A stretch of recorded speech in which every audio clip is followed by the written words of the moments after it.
नमस्कार क्रिकेट प्रेमींनो, मित्रमैत्रिणींनो, कसे आहात तुम्ही सगळे? लक्ष्मी पूजनाच्या दिवशी फटाके उडवायच्या ऐवजी फुसका बार अनावश्यक तुम्हाला सांगतो भारतीय क्रिकेट संघाने उडवलेला आहे. इतकी छान मॅच चाललेली होती. त्या मॅच मध्ये शेवटच्या 10 मिनिटात जे काही गडबड गोंधळ केलाय त्यामुळे अक्षरशः केलेल्या कष्टावरती एक बादली पाणी ओतलंय असं मी लेले स्टाईल मध्ये वर्णन करेन. त्यामुळे पहिल्या दिवशीच्या मुंबई कसोटी सामन्याबद्दलच मी तुमच्याशी बोलणार आहे, माझी मतं व्यक्त करणार आहे. तेव्हा अजिबात कुठेही जाऊ नका, बघत राहा तुमचा आवडता कार्यक्रम सुनंदन लेले क्रिकेट अँड बियॉन्ड. नशीब हे क्रिकेटमध्ये कधी कधी असे काही रंग दाखवतं की भयचकित व्हायला होतं. त्याचं कारण मी तुम्हाला सांगतो. पहिला कसोटी सामना बँगलोरमध्ये नाणेफेक जिंकला रोहित शर्मा, निर्णय चुकीचा घेतला, त्याचा फटका बसला, 46 ऑल आउट झाला, सामना भारतापासून अक्षरशः शेकडो कोस लांब गेला. दुसऱ्या सामन्यामध्ये पुण्यामध्ये विकेट असं होतं की जिथे नाणेफेकीचं महत्व होतं, पहिली बॅटिंग करण्याचं महत्व होतं. भारतीय संघाने नाणेफेक गमावली, फायदा न्यूझीलंडला झाला. तिसऱ्या सामन्यामध्ये तसंच झालेलं आहे.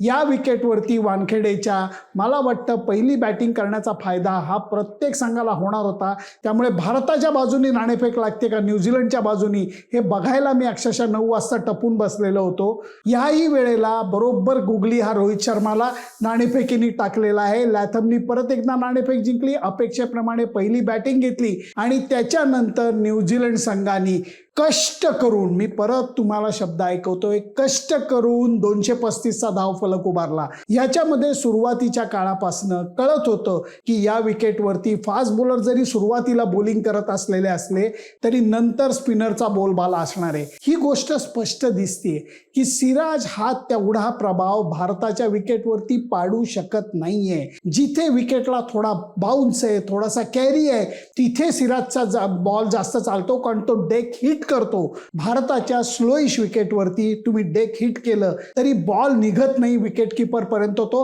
अपेक्षेप्रमाणे जात नाही. स्विंग करण्याचं प्रमाण सुद्धा या विकेटवरती कमी राहतं. आकाशदीपनी सुरुवातीच्या काळात काही बॉल छान हलवले आणि त्याच्यामध्ये कॉन्वेची महत्वाची विकेट मिळाली, ज्याला खरोखर मी म्हणेन की कॉन्वेनी गेल्या 2 सामन्यामध्ये पहिल्या डावामध्ये योग्य ती कामगिरी करून दाखवली होती. त्यामुळे त्याच्या विकेटला महत्व होतं. त्याच्यानंतर सुरुवातीला अपेक्षेप्रमाणेच एक गोष्ट नाणेफेकीच्या वेळेला भारताच्या बाजूनी झालेली होती, ते म्हणजे नाणेफेक जिंकली नाही तरी सर्वात महत्वाचा कर्दनकाळ जो दुसऱ्या कसोटीत ठरलेला होता त्या सँटनरला दुखापतीमुळे या टेस्टपासून लांब जायला लागलं.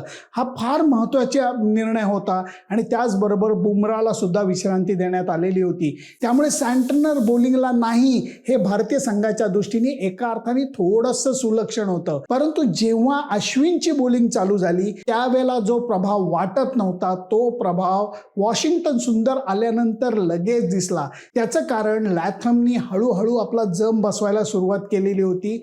राऊंड विकेट जेव्हा वॉशिंग्टन सुंदर बॉलिंगला आला, बॉल अँगलनी असा आत आला आणि पडून फक्त सरळ झाला किंवा किंचित जरी टर्न झाला तरी लेफ्ट हँडर बॅट्समन करता लॅथम आणि नंतर राचिंद्र रवींद्र करता इनसाइड द लाईन ते खेळले आणि बॉल त्यांची बॅट बीट करून गेला, उजव्या स्टंपवरती आदळला. त्या दोन्ही विकेट ऑफ स्पिनरच्या दृष्टीने खूप सुंदर होत्या कारण आपण फलंदाजाला पूर्णपणे चकवलेलं आहे.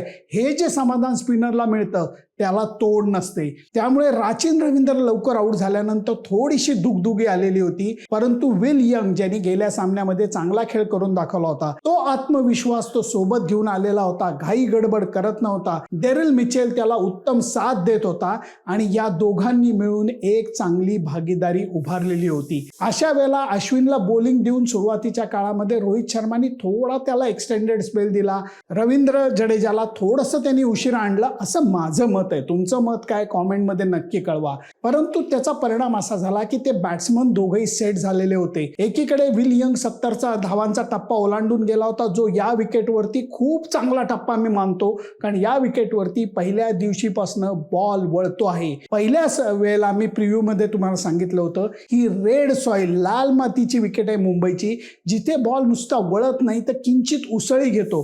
रवींद्र जडेजाचा बॉल ज्या पद्धतीने उसळी घेत होता त्या बात आहे. असं विकेट रवींद्र जडेजाला खूप आवडतं. या विकेटवरती तो वेगळी बॉलिंग करतो, हळूवार बॉल टाकतो, त्यांनी चकायला होतो, बॉल आत आणतो, त्यांनी चकायला होतो आणि कधी कधी तो बॉलचा स्पीड वाढवतो. त्यांनीही चकायला होतं. आज त्यांनी केलेली बॉलिंग ही परिणामकारक होती, भेदक होती आणि त्यामुळे तो सतत बॅट बीट करत होता. त्याचबरोबर बॅट्समनला पटकन रिव्हर्स स्वीप करायला तो देत नव्हता, कारण त्याची लाईन बरोबर त्याची लेंथ, जो टप्पा आणि दिशा दोन्ही होती ती अप्रतिम होती. वॉशिंग्टन सुंदर त्याला छान साथ देत होता. त्यामुळे डेरेल मिचेल जरी एका बाजूनी घट्ट उभा राहिला तरी दुसऱ्या बाजूनी भारतीय संघाच्या बॉलर्सनी योग्य परिणाम साधलेला होता. विकेट्स एका पाठोपाठ एक मिळवण्याचा सपाटा लंच ते टी मध्ये त्यांनी लावला आणि त्याचा परिणाम इतका सुंदर झाला की न्यूझीलंडचा डाव हा 235 धावात संपला. डेरेल मिचेल एका बाजूने अप्रतिम खेळी करून गेला. याच्यामध्ये एक कौतुक असं करावं असं वाटतं. न्यूझीलंडचे खेळाडू हे थंड हवामानातनं आलेले आहेत. मुंबईमध्ये कसोटी सामना चालू असताना 36 डिग्री टेम्परेचर होतं. ग्राउंडवरती ते 40 डिग्री सारखं वाटतं, कारण चारही बाजूनी स्टेडियम असं बंद असतं. त्या गरमीमध्ये हातापायामध्ये क्रॅम्प्स येत असताना न्यूझीलंडचे खेळाडू हे लढत होते. हे बघून मला खूप कौतुक वाटलं, कारण त्यांच्यासारख्या खेळाडूंना अशा भयान वातावरणात खेळणं हे अजिबात सोपं नाही. उलट पक्षी भारतीय संघाचा सामना जेव्हा डनेडिनमध्ये असतो तेव्हा खिशातनं हात बाहेर काढायची हिंमत होत नाही, इतकी थंडी असते. त्यामुळे एक्स्ट्रीम टेम्परेचर्समध्ये जेव्हा खेळाडूंना खेळायला लागतं तेव्हा त्यांची कसोटी खूप वेगळ्या प्रकारे लागते. ज्या कसोटीमध्ये आज न्यूझीलंडचे खेळाडू, निदान डेरेल मिचेल हा तरी पुरून उरला असं मी वर्णन करेन. 235ची धावसंख्या ही कमी नाही जास्त नाही, पूरक आहे असं मला वाटलेलं होतं. कारण या विकेटकडे बघून, या विकेटवरती बॉल वळतोय, स्पिनरला मदत होते. सँटनर जरी टीममध्ये नसला तरी ईश सोधीला त्यांनी घेतलेला आहे, जो लेग स्पिनर आहे. एजाज पटेल आहे, ज्यांनी या वानखेडेवरती 10च्या 10 विकेट काढून दाखवलेल्या होत्या. त्यामुळे त्याला तो कॉन्फिडन्स जाणवत असणार. भारतीय संघाचा कप्तान रोहित शर्मा याला 2 जीवदानं मिळाली. दोन्ही शार्प कॅचेस होते. त्याचं कारण होतं, पहिला जो त्यांनी चौकार मारला स्क्वेअर कटचा, तेव्हा पॉइंट फिल्डरच्या फिंगर टिप्सला लागून ते बॉल बाउंड्रीला गेलेला होता. न्यूझीलंडचे खेळाडू अफलातून कॅचेस पकडण्यात पटाईते. आपण गेल्या 2 टेस्ट मॅचेसमध्ये पाहिलेलं आहे. पहिलं जीवदान रोहित शर्माला मिळालं, नंतर एक त्याचा हुकचा फटका चुकला, ओरुकीनी त्याला जीवदान दिलं. हे दोन्ही कॅचेस दिसायला अवघड होते, तसे प्रत्यक्षात सुद्धा अवघड होते. त्याचा फायदा घेत रोहित शर्मानी जरा 3 चौकार कडक मारले, परंतु नंतर परत एकदा या संघातले खेळाडू सरळ बॅटनी खेळत नाहीत, नेहमी बॅटला अँगल देतात. अँगल आज तसाच अँगल तो द्यायला गेला आणि रोहित शर्माचा कॅच हा टॉम लॅथमनी पकडला. कॅप्टनचा कॅच पकडला असं मी वर्णन करेन. 1 विकेट रोहित शर्माची गेली. शुभमन गिल हा यशस्वी जयस्वालला येऊन मिळाला. यशस्वी जयस्वाल अस्सल मुंबईकर खेळाडू. या ग्राउंडवरती, या आसपासच्या परिसरामध्ये त्यांनी काय कष्ट सोसून या कसोटीची कॅप मिळवलेली आहे संघाची, आपल्या सगळ्यांना ती कहाणी माहिती आहे. त्यामुळे त्याला या सगळ्या गोष्टीचं खूप मोल होतं. विकेटवरती घाई न करता तो उभा होता.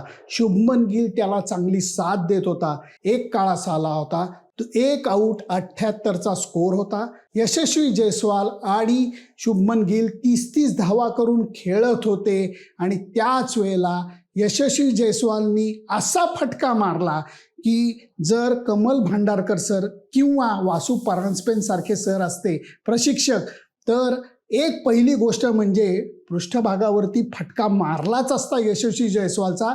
त्याच्याबरोबर सामन्याचा खेळाचा वेळ संपल्यानंतर 10 राऊंड त्याला मारायला लावल्या असत्या, कारण त्यांनी रिव्हर्स स्वीपचा फटका अटेम्प्ट केला जेव्हा बॉल त्याच्या मिडल स्टंपला लागलेला आहे. मिडल स्टंपला, लेग स्टंपला नाही, LBW नाही, मिडल स्टंपला लागलेला आहे. काय घाई करायची गरज आहे? या विकेटवरती जिथं सँटनर खेळत नाही तिथं असा फटका मारायची काय गरज आहे?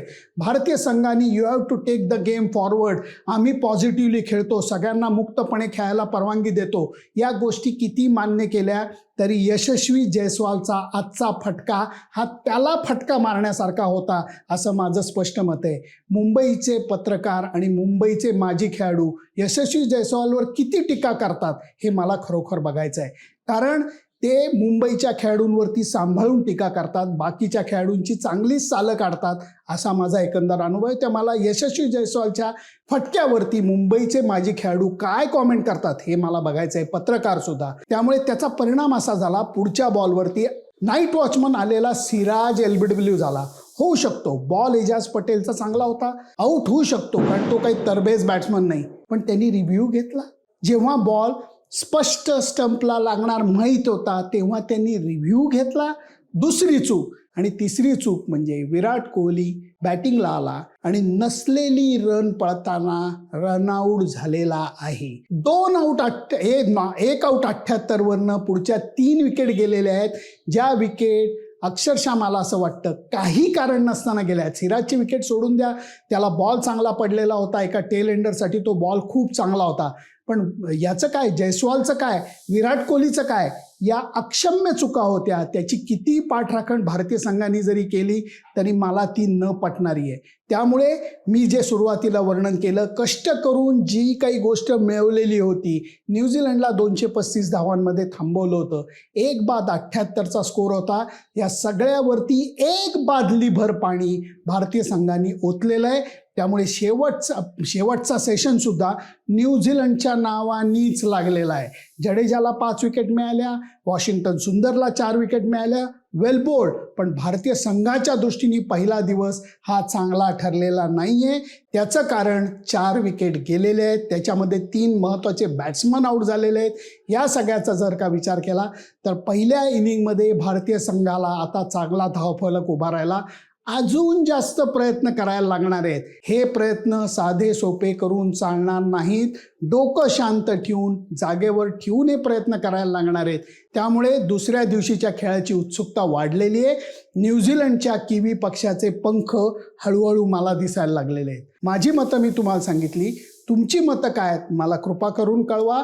फक्त त्याच्याकरता माझं फेसबुक पेज, इंस्टाग्राम अकाउंट आणि यूट्यूब चॅनल लाईक, शेअर आणि सबस्क्राईब करायला विसरू नका. Bye bye.